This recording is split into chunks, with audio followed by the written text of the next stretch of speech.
बोलिए श्री सीताराम जी महाराज की जय।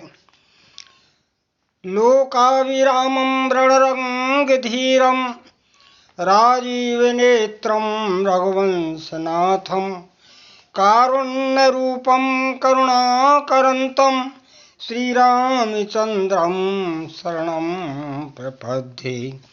श्रीरामचन्द्रं शरणं प्रपद्ये। गुरुर्ब्रह्मा गुरुर्विष्णु गुरुर्देवो महेश्वरा गुरु साक्षात् परम ब्रह्म तस्मै श्री गुरुवे नमः। सियावर रामचंद्र की जय, वीर बजरंगबली की जय, गुरुदेव भगवान की जय। मानस में क्या अंतर है और मानसरोवर में? यहाँ 9 रस हैं, यहाँ 9 रस हैं, रस एक वहाँ। यहाँ वाणी है संत की, पानी नहीं। यहाँ वाणी है संत की, पानी नहीं। मल धोया करो तन का कितना, मल धोया करो तन का कितना। मन का मल तो धुलता यहीं, मन का मल तो धुलता यहीं। इस रामचरित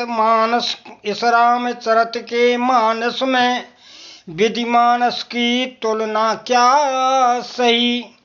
वहाँ डूबता जो मर जाता वहीं, वो यहाँ डूबता तो तर जाता यहीं। यहाँ डूबता तो तर जाता यहीं। बोलिए श्री सीताराम जी महाराज की जय। राम जी कितने दयालु हैं, कितने उदार हैं। अपने बुरा चाहने वाले शत्रु का भी वो हित करना चाहते।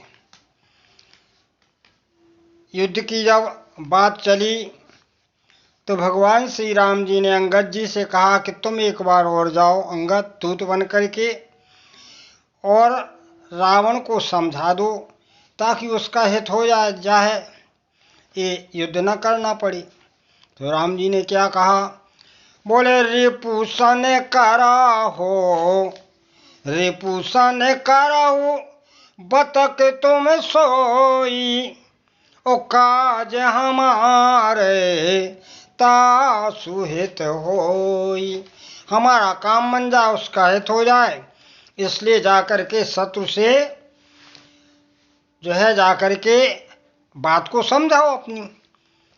अंगद जी से राम जी ने कहा, अंगद जी हाथ जोड़ करके बोले प्रभु आप हमें आज्ञा दे रहे सो ठीक है, लेकिन स्वयं सिद्ध सब काज नाथ मोए आदर दयु। अस विचार्यो विराज तन पुलकित हर्षित भयु, तन पुलकित हर्षित भयु।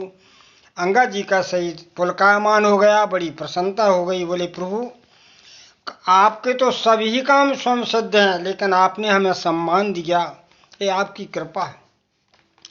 अंगद जी को भेजा लंका में।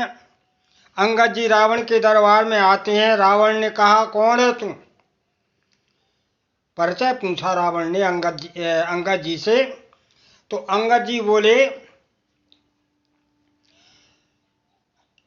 कहे 10 कंठ कवन ते बंदर। कौन है तू? तो अंगद जी बोले मैं रघुवीर दूत 10 कंधर। अरे रावण, मैं राम जी का दूत हूँ, मेरा नाम अंगद है, मैं बाली का पुत्र हूँ। सारा परिचय बता दिया। बोले इंद्र पे अभिमान मोह बस किम्बा, हारे आने सीता जगदम्बा। हरे आने सीता जगदम्बा। अरे रावण, तुम श्री माता जानकी जी का हरण करके लाए हुए, तुमने बड़ा अपराध किया है, इसलिए हम इसीलिए आए हैं कि उनकी जानकी जी का सम्मान लौटा दो, और युद्ध में फायदा क्या है, और तुम जो है लंका का अचल राज्य कर। बहुत कुछ समझाया, लेकिन वो मानने वाला कब था। यहाँ तक कि अंगद जी ने कह दिया कि वो नर नहीं है। कौन है? बोले प्रणत पाल रघुवंश मणि, प्रणत पाल रघुवंश मणि, त्राहि त्राहि अब मोय, त्राहि त्राहि अब मोय, आरत गिरा सुनत प्रभु, अभय करेंगे तो। आरत गिरा, अरे तुम आर्तवाणी से उनकी शरण में चले जाओ तो तुम्हें अभयदान मिल जाएगा। वो साधारण मानव नहीं है, रघुवंश मणि, रघुवंश में अवतार लेके साक्षात परमात्मा है, नारायण का अवतार हो चुका है। बहुत कुछ अंगद जी ने समझाने की चेष्टा की, लेकिन रावण नहीं समझा। वो तो अपनी प्रशंसा करता है। वो कहता है सर सरोज निज करन उतारी, और अमित बार पूजे त्रिपुरारी। अरे बानर, मैंने भगवान शंकर की कई बार सिर उतार उतार के जो है सेवा की है, और वो हमारे गुरु हैं। हमने समस्त लोगों को जीता है। हमारे चलने से पृथ्वी कंपायमान होती है। सब नवग्रह तो हमारे कैद खाने में पड़े हैं। तू किसकी बात करता है?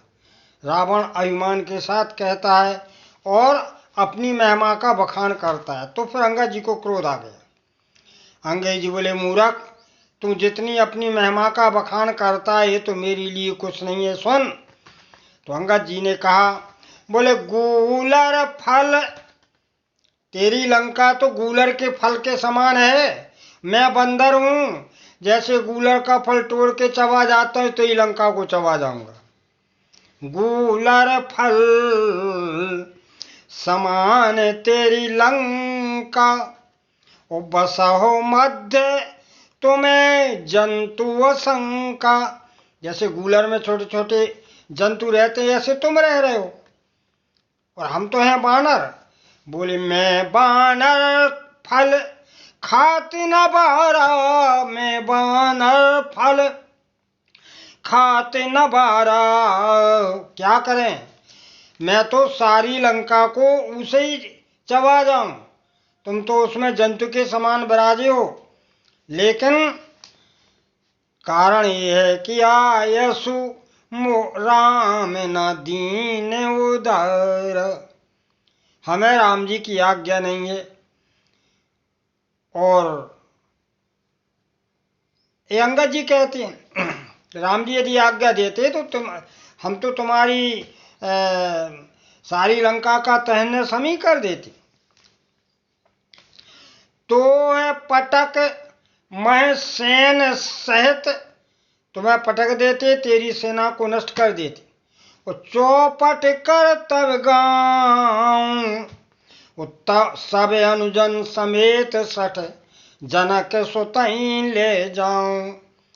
सारी जो बंदी खाने में तुमने देवियों को, देवता किन्नर इत्यादि, इनको हम छुड़वा देते और सीता माता को हम जो ससम्मान ले जाते, तो तेरी लंका का तहस नहस हो जाती।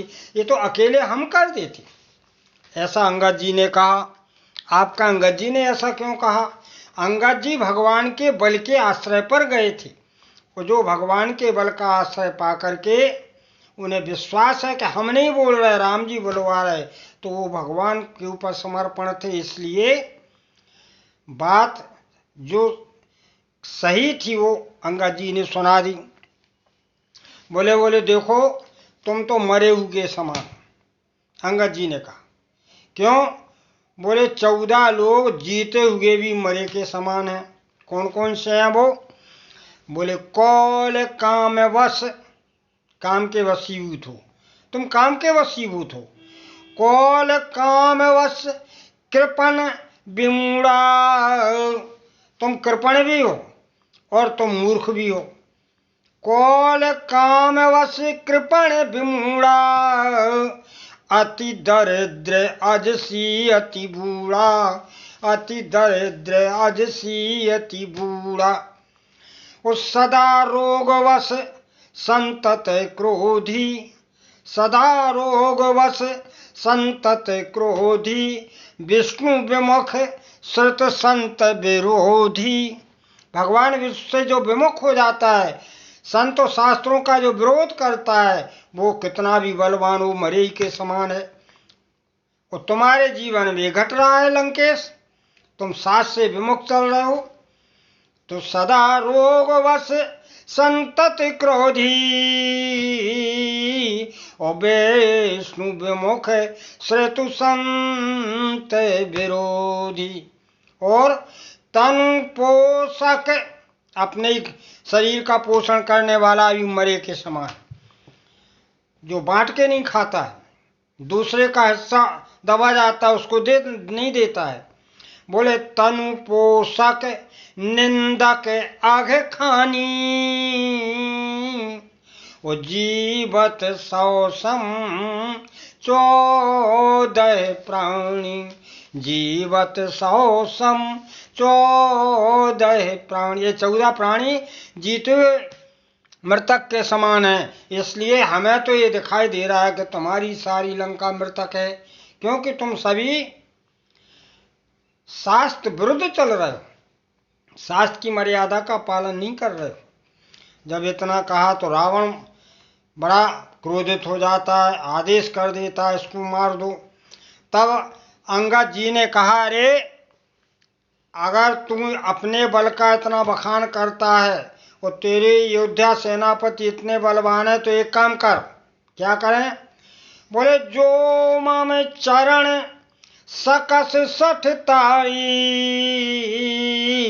और फिर ही राम सीता में हरि, फिर ही राम सीता में हरि। अगर मेरे चरणों को उखाड़ दे कोई इस सभा में, तो मैं कहता हूं कि राम जी लौट जाएंगे, सीता को हार जाए। जहां इतना कहा तो लंकेश प्रसन्न हो गया। बोले ये तो बड़ी अच्छी बात है, कोई भी हमारा युद्ध उखाड़ देगा, ये तो बिना युद्ध के ही सीता मिल रही। ऐसा करके आदेश किया। सभी लोग उठे, लेकिन कोई भी पैर को उखाड़ नहीं पाया।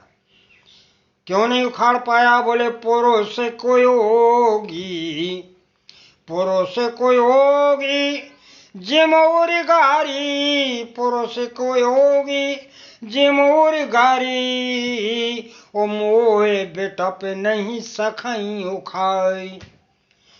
देखो, जो कुयोगी लोग होते हैं वे आसक्ति के पेड़ को नहीं उखाड़ पाते, वो आसक्ति नष्ट कर ही नहीं पाते, क्योंकि वो कुयोगी हैं। और जो योगी होते हैं, भगवान के श्री चरणों में रत होते हैं, वे इसको आसानी से प्रभु कृपा से उखाड़ देते हैं। इसीलिए तो कहते हैं कि आसक्त को नष्ट करने के लिए हम भगवत भजन करें, भगवान के रूप के ऊपर चलें, उनका चिंतन करें, उनसे प्रार्थना करें, तो ये धीरे धीरे आसक्ति संसार की नष्ट हो जाएगी, परमात्मा तरफ आसक्ति बढ़ने लगती है। ऐसा संतों का भाव है। तो कहते हैं मोहे बिटप नहीं सकई उखाड़ी, इसलिए तेरी ये सेना में सबको योगी हैं, कोई भी इस चरण को नहीं जो है चरण को नहीं हिला पाया। उखाड़ने की तो बात है, टस से मस भी नहीं हुआ चरण। गोस्वामी लिखते हैं कि ऐसा लगता था कि पृथ्वी ने चरण को पकड़ लिया। भूम न छाड़त कपि चरण, देखत रिपुमद भाग, कोट विघ्न ते संत कर, मन जिम नीत न त्याग। करोड़ों विघ्न आए, लेकिन संत का मन नीत नहीं छोड़ता। उसी तरह पृथ्वी ने ऐसा पकड़ लिया कि बड़े बड़े योद्धा आए, लेकिन हिला नहीं पाए। एक संत ने कहा कि भूम न छाड़त कपिचरण, देखत रिपुमद भाग। अब जामे बोले स्वामी की महिमा कहें या सेवक को विश्वास, तो भैया ये दोनों हैं। जब सेवक को विश्वास है तो स्वामी की महिमा यहाँ बरसने लगी, क्योंकि अंगद जी भगवान के श्री चरणों का आश्रय लेके ही बोले थे कि हे प्रभु हम ऐसा बोल रहे हैं, अब लाज रखना। और एक महाराज जटायु जी हैं जो अपने बल का आश्रय लेके सीता की रक्षा करने गए तो पंख कट गए। मालूम उन्होंने क्या कहा? रे रे दोस्त ठाड़ किन होई, ओ निर्भय चलस न जानस मोही। सीते पुत्री करस जन त्रासा, ओ कर हो जातु धान करनासा। अपने बल का आश्रय लेकर के जो है रावण से लोहा ले लिया, तो जितना बल था तब तक काम किया और बल समाप्त होने के बाद काटिस पंख परा खगधरनी। यद्यपि फिर भगवान की कृपा से, क्योंकि परहित में रत थे इसलिए मुक्ति तो मिली है, भगवान की भक्ति तो मिली है, लेकिन हाल चाल में तो देखने में ये लगा कि अच्छे काम से वो परिणाम गलत हो गए, पंख काट दिए गए। और यहाँ उल्टे बह रहे, बोले फिर राम सीता में आ रही लेकिन कोई चरण नहीं खींच पा। कारण क्या है इसका? इसका कारण यही है कि अंगद जी भगवान के आश्रय पर बोल रहे, अपने आश्रय, अपना बल का उन्हें जरा भी मान नहीं है। जो भी कह रहे हैं सब भगवान के आश्रय पर कह रहे हैं कि पूर्व में ऐसा कह रहे हैं। इसलिए सेवक की मैं माँ कहूँ या स्वामी की महिमा कहो या सेवक को विश्वास, तो सेवक का विश्वास था इसलिए महिमा सामने आ गई। अंत को तक कोई चरण नहीं हिला सका। तब फिर रावण स्वयं आता है उठ के सिंहासन से और आकर के जो चरण पकड़ने के लिए कहता है, उसी समय अंगद जी अपने चरणों को खींच लेते हैं। कहते मूर्ख, मेरे चरण पकड़ने से क्या है, रघुनाथ जी के चरण पकड़ तो तेरा उद्धार हो जाए, क्योंकि शर्त तो सभी के लिए थी, तेरे लिए थोड़ा सी थी। गास न राम चरण सठ जाई। अरे मूर्ख, राम जी के चरणों को जाके जो है शरण में जा, राम जी के चरणों में। बोले गास न राम चरण सठ जाई, वो सुनत फिरा मन अति सकुचाई। संकोच से गड़ गया और गड़ी नहीं गया, भयो तेज हाथ श्री सब गई, भयो तेज हाथ श्री सब गई, ओ मध्य दिवस जिम शशि सोई। जैसे मध्याह्न 12 बजे में चंद्रमा फीका पड़ जाता है, ऐसे रावण की क्रांति फीकी पड़ गई और उठ करके अपने सिंहासन पर सिर नीचा करके बैठ गया। विचार करो कि एक बानर का पैर सभा में कोई नहीं उठा पाया, जो इंद्रजीत जैसे बलवान योद्धा वहां विराजे थे।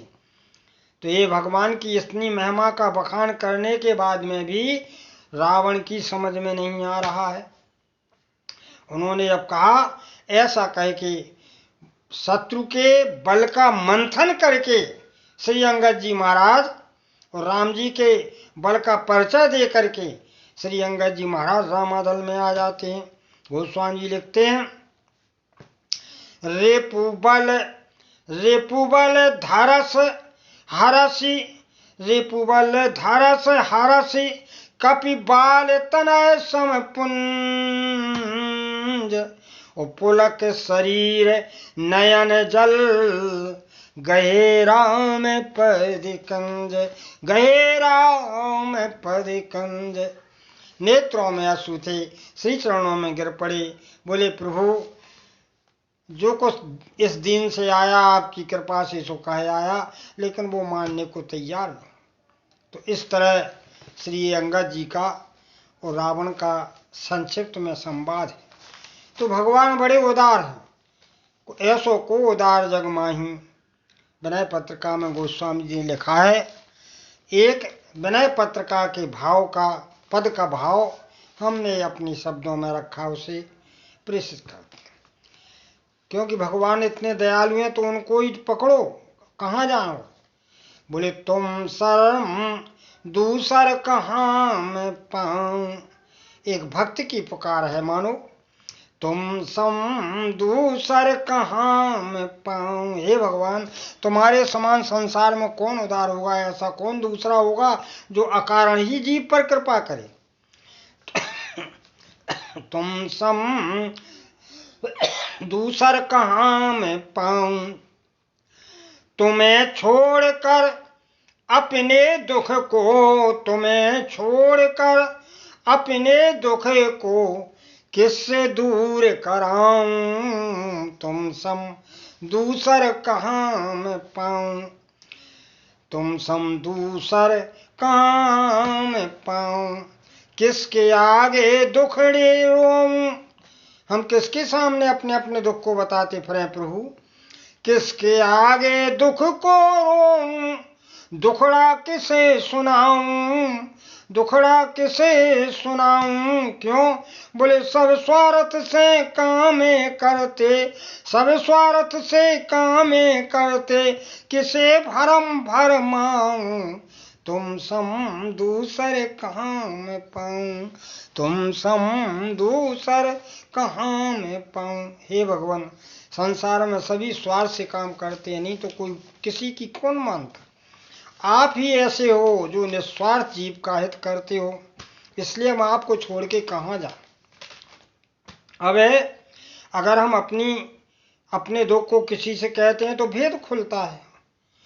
कहें किसी से भेद खुलेगा, कहें किसी से भेद खुलेगा, कहाँ नाथ में जाऊं। कहें किसी से भेद खुलेगा, कहाँ नाथ में जाऊं। ओ कथनी करनी एक न मेरी, कथनी करनी एक न मेरी, सच सच तुम्हें बताऊं। हे भगवान, वैसे तो आप अंतर्यामी हो, सभी जानते हो, लेकिन भक्त के ही मुख से सुनना चाहते हो, तो हम जो कहते हैं वो करते नहीं हैं। हमारी कथनी करनी नहीं है, इसीलिए आप नहीं सुन रहे हो। लेकिन हम आपको छोड़ के जाएं कहाँ। कथनी करनी एक न मोरी, सच सच तुम्हें बताऊं। तुम सर दूसर काम पाऊं। और एक और है, भक्त तो आपका है लेकिन भक्त हम संसार के हैं। एक जेवीएम में अपराध है महाराज। भक्त आपका कहला करके, भक्त आपका कहला करके, काम गुलाम कहाऊं, काम गुलाम कहाऊं। तुम सम दूसरे कहाँ मैं पाऊं। अब महाराज हम सच्ची सच्ची बात तुम्हें बता रहे, और इस सच्ची बात को सुन के हमारी ऊपर कृपा कर दो। बोले बैकुंठ अब कुछ बात बताता, बैकुंठ अब कुछ बात बताता, कहत नाथ शर्माऊं। शर्म इसलिए आ रही है कि हमारी कथनी करनी एक नहीं है, लेकिन फिर भी आपकी उदारता सुन करके प्रभु हम इसको बात को कह रहे हैं। बैकुंठ अब कुछ बात बताता, कहत नाथ शर्माऊं। क्या बोले कृपा करो प्रभु, अब ऐसी कृपा कर दो कि संसार का कपट दूर हो जाए और आपके द्वार पे आपके गुण को गाता फिरूं। कृपा करो प्रभु कपट त्याग कर, कृपा करो प्रभु कपट त्याग पर, त्याग कर द्वार पड़ा गुण गाऊं। कृपा करो प्रभु कपट त्याग कर, द्वार पड़ा गुण गाऊं। तुम सम दूसर कहाँ मैं पाऊं। तुम्हें छोड़ कर अपने दुख को, तुम्हें छोड़ कर अपने दुख को किससे दूर कराऊं। तुम सम दूसर कहाँ मैं पाऊं। बोलिए आनंद कंद भगवान की जय।